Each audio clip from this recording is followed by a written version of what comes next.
I am Heather Lee Chapman, your host and coach. And today we are here with Katie Shen talking about how to own your wealth building strategy. She is the founder and owner of SPARK.info financial counseling practice. And I'm so grateful to have you on the show. You're one of many financial advisors that we are bringing on to help people increase their financial intelligence, because we know that only about 5% of the population truly do create financial independence, because it's just simply not taught in schools and not commonly known. So here on the Own It Show, we love to help uncommon knowledge become common. And so I'm so excited for your incredible tips today. You're a wealth of knowledge, incredibly organized, and she's got a great gift for you guys. So you're going to want to make sure you click on that link below. And Katie, thank you for being on the show. Please tell us more about yourself. Thank you, Heather. Thank you for having me. And I'm really excited to be on the podcast and share several tips and talk a little bit about my experience and my experience working with the clients. So when my husband and I moved to Canada nearly 20 years ago, I wasn't actively involved in managing our family finances. And my husband handled tasks like filing taxes at the time. And I didn't even know the difference between a T1 general and a notice of assessment. So I was primarily focusing on building my career in the corporate world as a business development, sales, and marketing manager. And over time, I recognized a crucial gap. Financial literacy is essential, just like you said, and yet many people lack fundamental knowledge. So the realization led me to transition into the financial sector, and I saw firsthand how deeply the Canadian economy is tied to financing of real estate. Working closely with clients, I noticed a recurring pattern. Many people had similar financial concerns and lacked the right resources to navigate their personal finances effectively. As a founder of SPARK.info platform, I continue supporting my clients. I naturally evolved into a financial educator, helping individuals better understand credit, budgeting, investments, and wealth building strategies. And now I focus on empowering people to take control of their finances and plan for their future with confidence, whether through personal consultations, financial education, or community-driven initiatives. At SPARK.info, we are committed to making financial planning effortless and accessible. SPARK.info also delivers impactful workshops and motivational talks tailored to professionals, educators, and organizations, ensuring financial literacy reaches diverse audiences. And if you already decided on what's your biggest financial goal for this year, please let us know in the comments. I love it. And hopefully you have a financial goal for this year. And if not, then you want to go back to the episode we recorded this morning, where one of the tips was to make sure you have financial goals, because it is so important. Without a goal, we are wandering aimlessly. How do we reverse engineer to know how to give every dollar a duty if we don't know where we're putting it? So goals are essential, especially financial goals. So go ahead and drop below. We'd love to hear from you. I was actually watching a great reel this morning. It was a long video, actually, of Jim Rohn. He's one of my favorites, passed away now. And so one of the top people I love to learn from. And he was saying we should have three goals. And the first is an economic goal. What are you doing with your money? What do you want money to do for you? And really truly creating a definitive number and a plan to get there. So she's got great tips for you guys to help get there. But before we dive into that, just tell us maybe what's one of the biggest things that you've learned so far on your entrepreneurial journey. So there are definitely several. We're moving on to the tips, right? Well, let's just share one thing from your journey that you've learned as an entrepreneur that maybe somebody in the audience may need to know before they get started or while they're in their journey. Well, aside from my financial expertise in financial counseling, as an entrepreneur, I would say always understand where the demand is, right? Because the economy is going down, and I see in a lot of industries, people, professionals, or individual consultants, they just struggle to develop their business plan for a year, and for 2025, right? Because they just take it personally, and they think they are the reason why they cannot hit the number they were making before.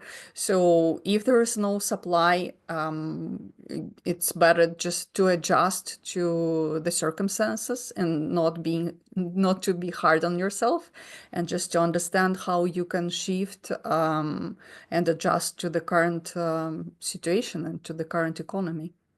Well, first of all, Katie, wow, absolutely incredible piece of advice. Guys, I hope you heard that. So, Kelly Roach is one of the coaches that I work with a long time, and she was just sharing, business is a game. And guess what? Unfortunately, the rules of the game change as the economy changes. And so the business you built in 2020 may not serve the market in 2025. And so it is going to require you to pivot and grow and change along the way.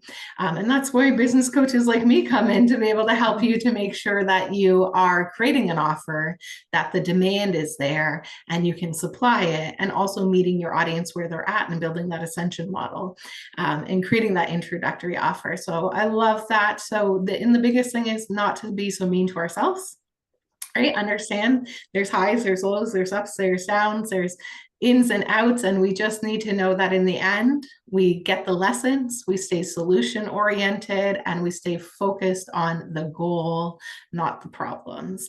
And Exactly. with mentors and what have you, you can overcome them. So I love that. So respecting where the economy's at, meeting our audience where they're at, looking for where the demand is and supplying it, instead of trying to sell cat things to dog lovers, right?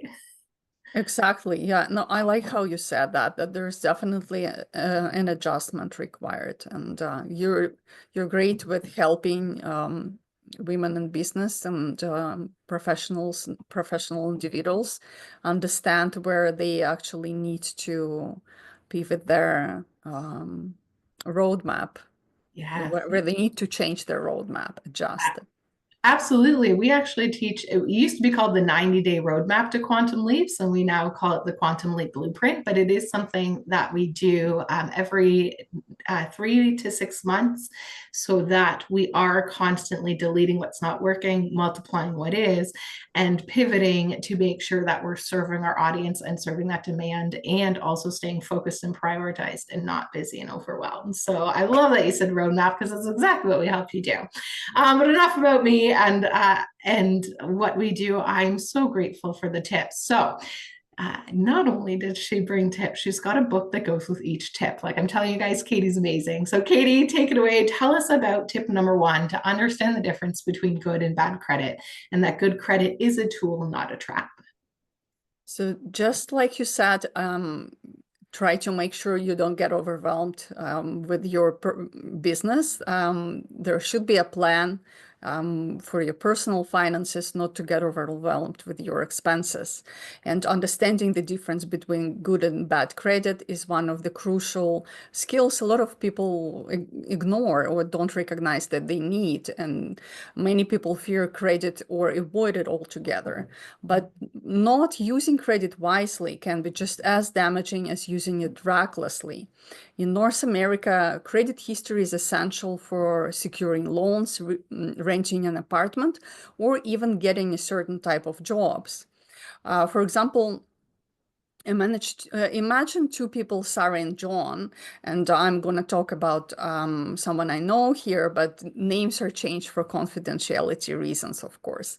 So Sarah avoids credit cards because she doesn't want to fall into debt, and while John responsibly uses his credit card to pay for groceries and gas, paying off the balance in full each month.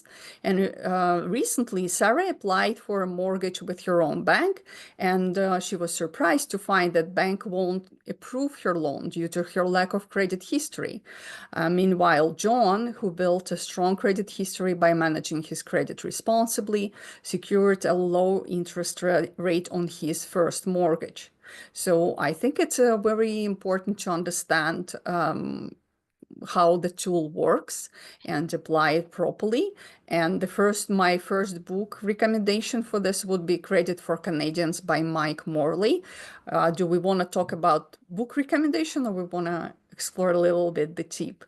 Well, I just want to say, I feel like there's also a third person, and we'll call him Frank, who gets a credit card because they know that it is, well, they just get a credit card and they don't know to use it for good or for bad or what have you. And they just use it and they live on credit. And it impacts their credit because they're not making their payments. They're not using it responsibly. And I also understand that stuff happens. And so that there's no make wrong. Everything just is what it is. And I just see that there's like three different people. There's the person who avoids it. There's the person who uses it responsibly. And then there's the other person who has no idea how to use it responsibly and uses it. And it's again, in a negative way to impact their credit. Now, I will say, because Frank was me in the beginning of my early 20s, like I was through university and then early 20s. And it wasn't until I brought somebody in to help me manage my finances that I even really looked at credit at all. Like it had never even, it wasn't a thing to me. I was like, what is this credit thing? And why is it so bad? And why do I need a co-signer to be able to rent a place?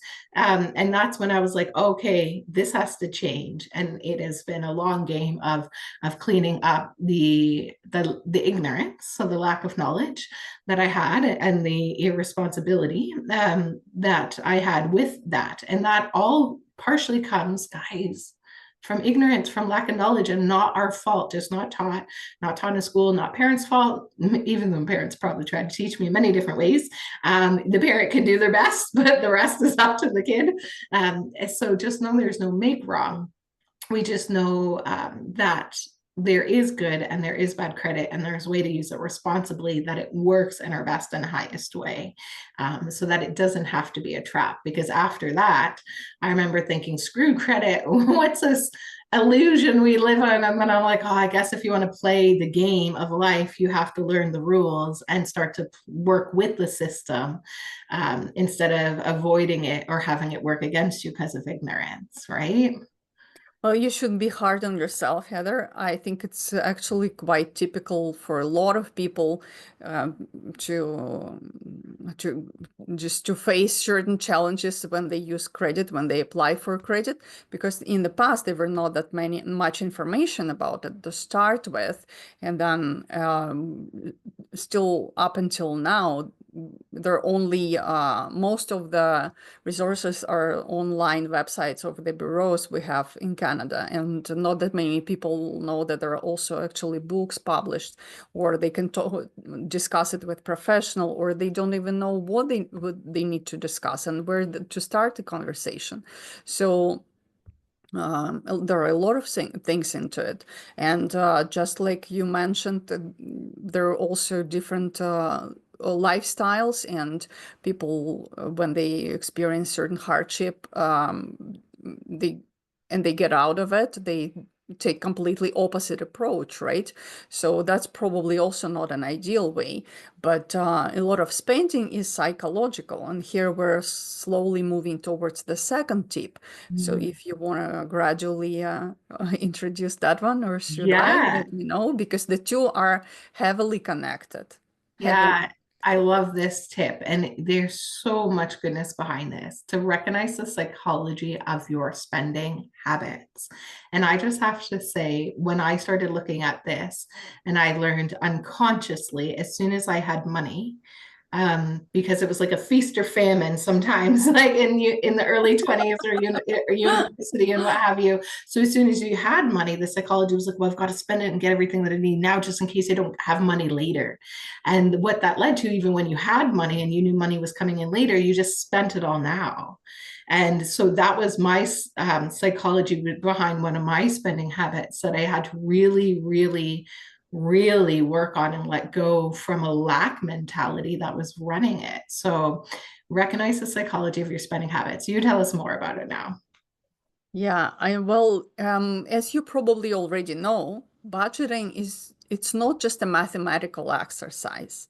So when we plan budget, we run the numbers, but when we spend, we actually don't run any formulas. It's deeply influenced by emotions, habits, and even societal pressures. Many people spend impulsively due to stress. Good marketologists would say that people spend more, especially online, when they are in a bad mood. So there's also social expectations, right? Trying to beat someone or trying to fit into a certain environment, or lifestyle inflation. So, for example, one of my clients, Marek, again, name is changed for confidentiality reasons.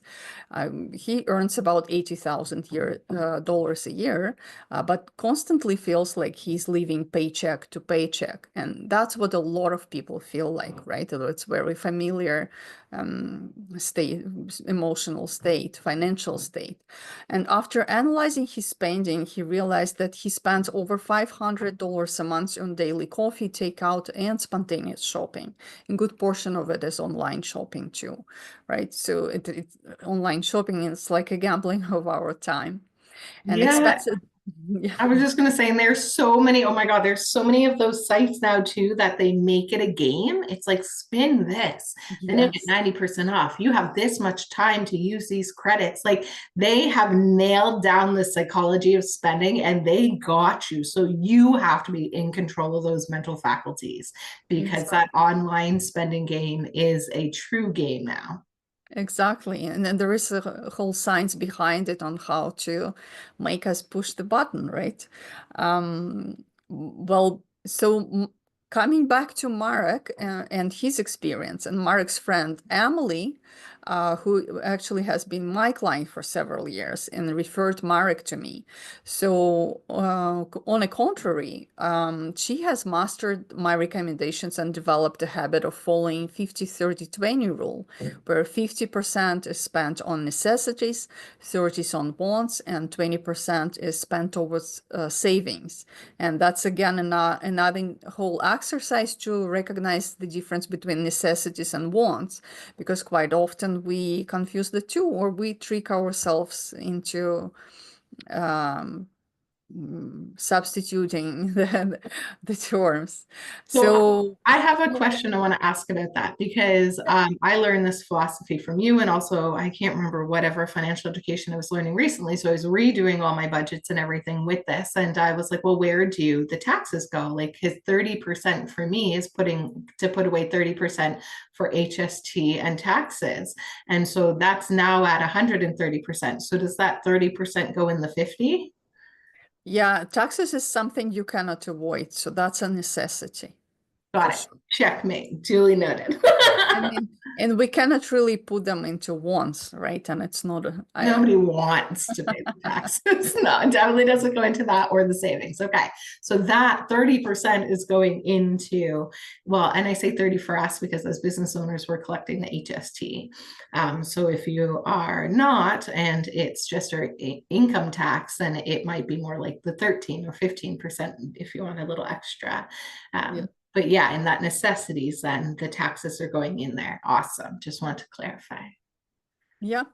And we could explore and talk more about this aspect of psychological or spontaneous spending. But there is also a very good book dedicated to this type of studies. And there are, of course, not one, but I would recommend to start with Psychology of Money. That's the name of the book by Morgan Housel. And this book is just a fascinating look at how emotions drive financial decisions. And I also has recommendations of how to build a better relationship with money. Just like you said at the beginning, whatever is the coach you was following, the name slipped through, didn't slip through. I think it was cutting out a little bit, but recognize how you spend money and recognize what money do to you.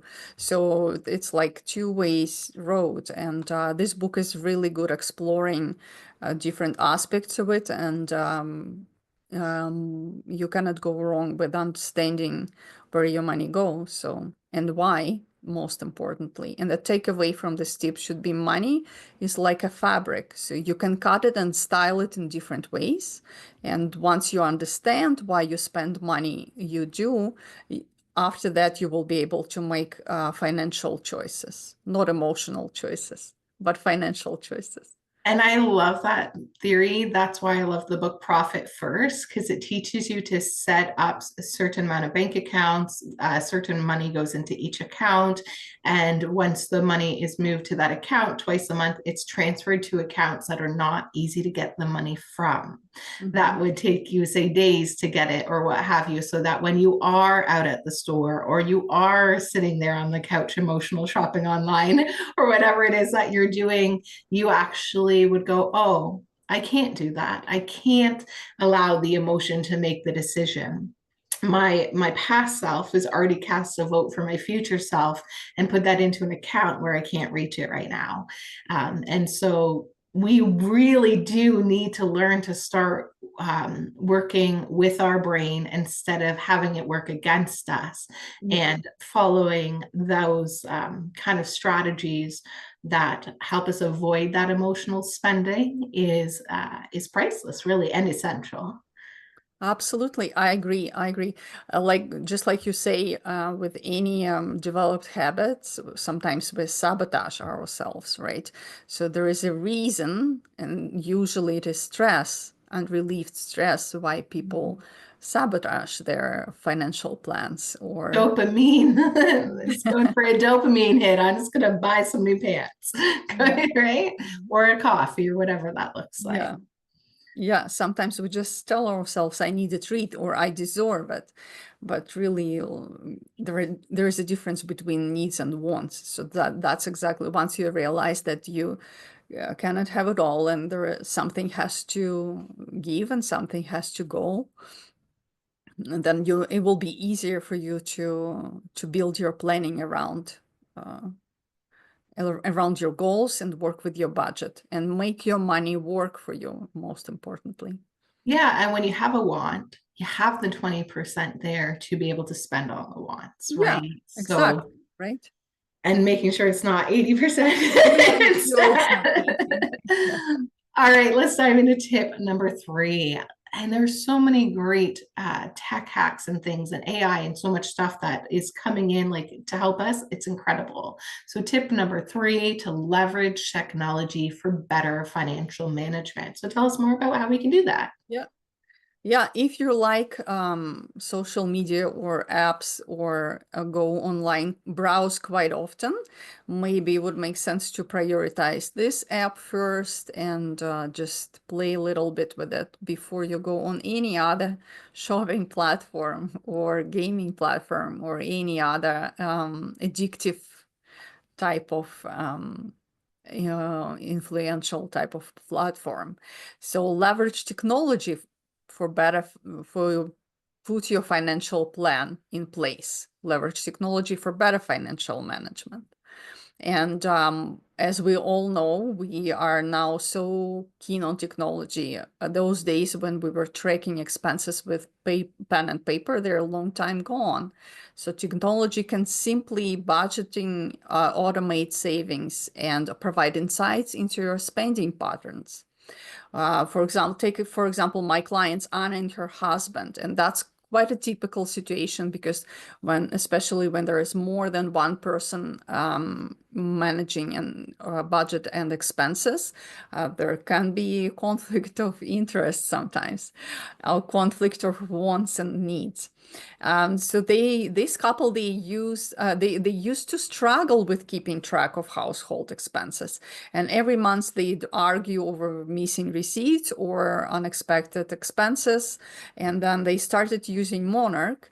Monarch is a budgeting tip, is a budgeting app, one of the budgeting apps you can find online. And that automatically categorizes their expenses and provides spending insights. So I'm not selling or promoting this app in any way.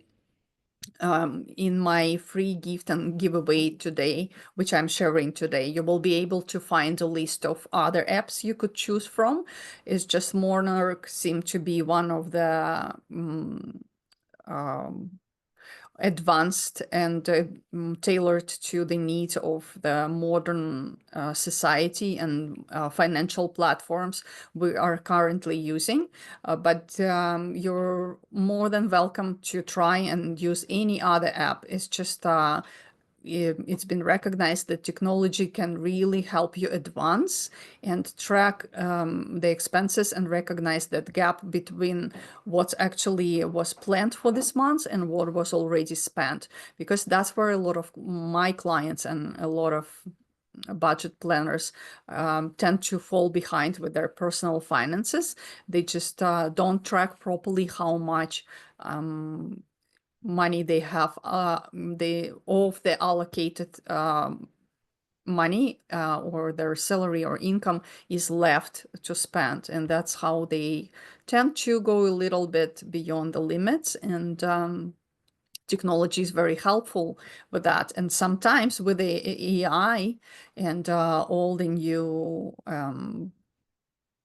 advancement which is offered in the market right now, technology, the app can recognize something you are not honest with yourself, and can give you tips on the habits you actually built and which are not working in your favor. So that's another good reason to actually start using one. And the takeaway from this tip is, if you don't track your money, you will never know where it goes. So use your budgeting app to save time and improve financial awareness. And maybe the app will help you discover, just like I said, certain unrecognized patterns, or help you to fill the gaps. Yeah, I love it. And Monarch is a great one to get started with. Plus, she's like she said, she's got more for you guys in the free gift that you can click on right now and check out. So definitely want to use that.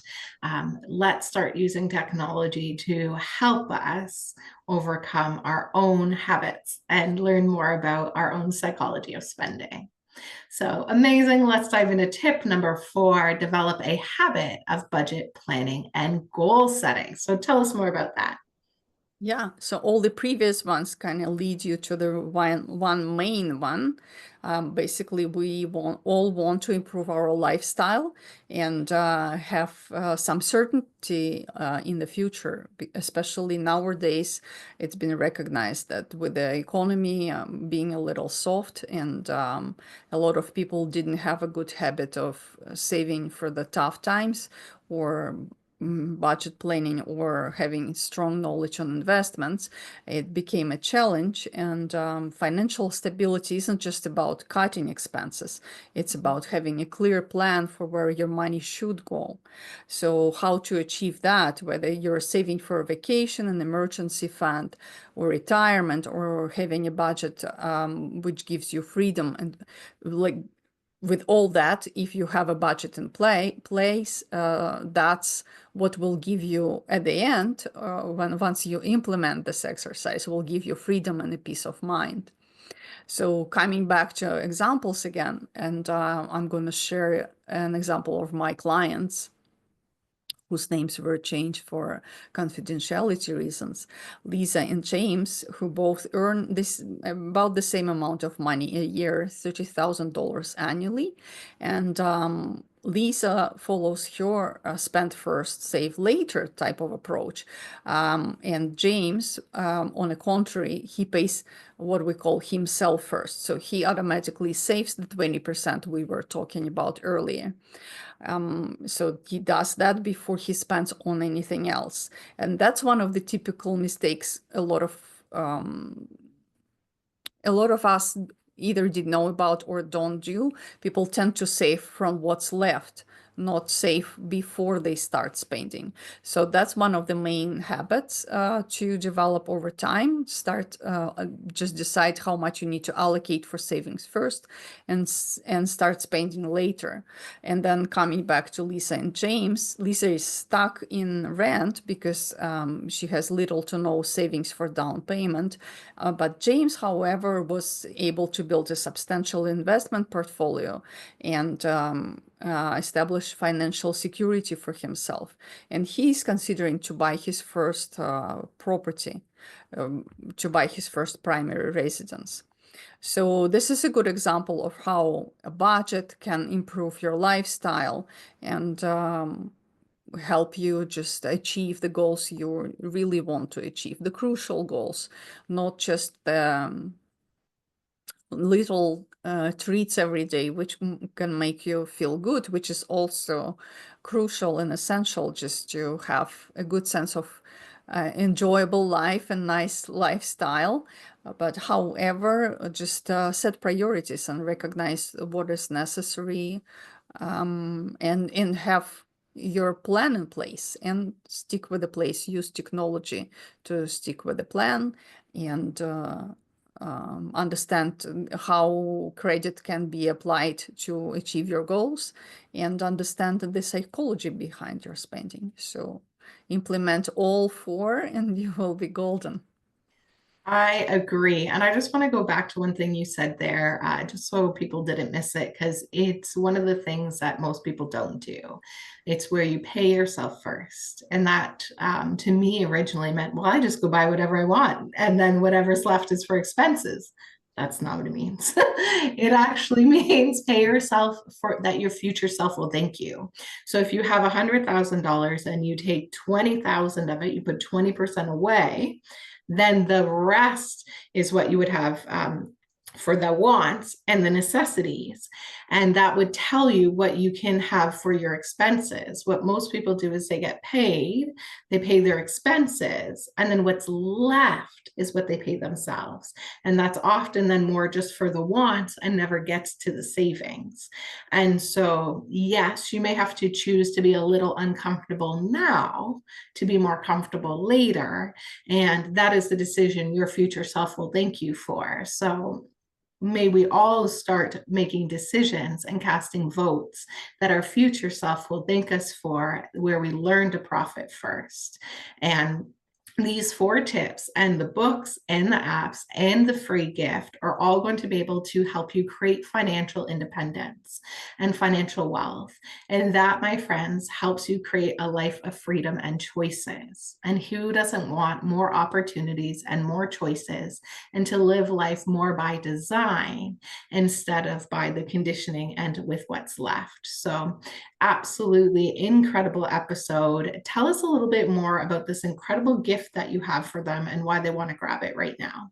And it's a Yeah, PDF for absolutely. you guys. Yeah, just like you said, it's important to have habits in place and start planning. And if you don't have a skill of building your budget, or don't have an idea where to start, I'm sharing a very simple tool to help you design a realistic budget.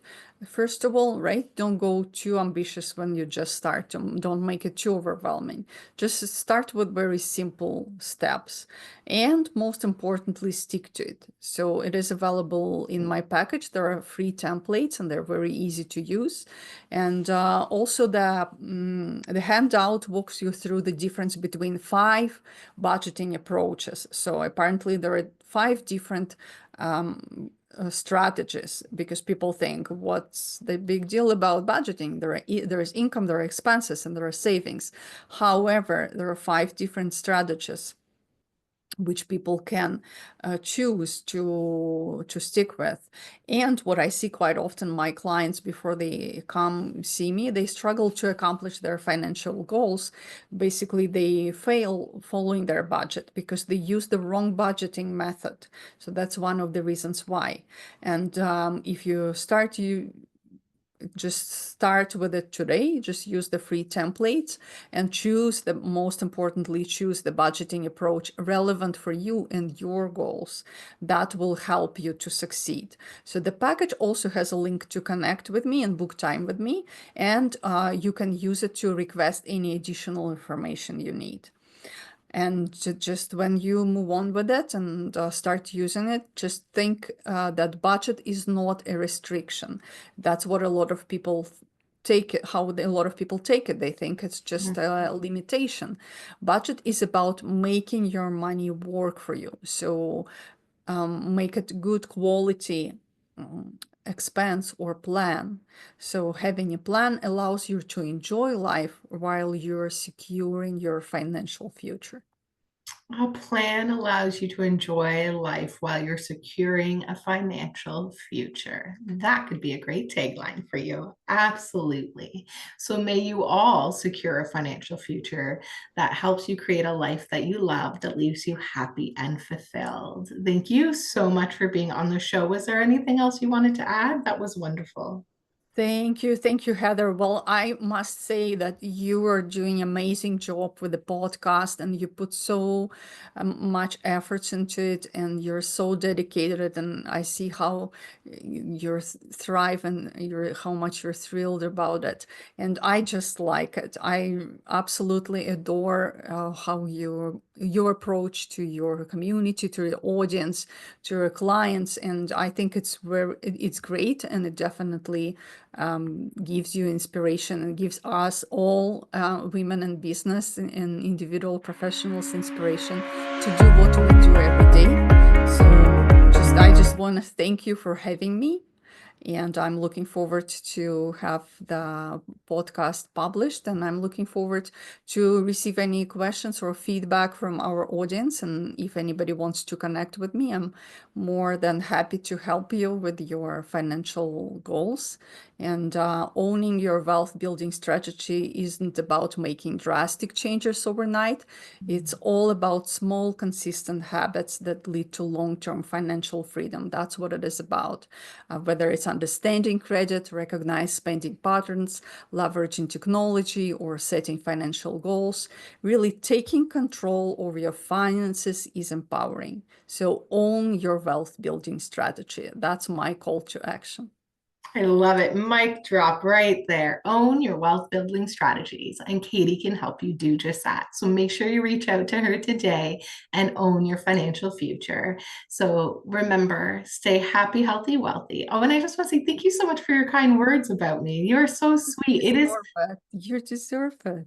Thank you. It is my mission to inspire conscious entrepreneurs like you to get out there, share your gifts, and transform the world one client at a time. So, thank you for what you do. And it is my honor to have you on the show. Thank you. Thank you. Have a nice weekend Yeah, and be in touch. Thank you. absolutely. So, remember, everybody, stay happy, healthy, wealthy. Expect magic and miracles. And what is the best that can happen? We'll see you on the next episode. Thank you.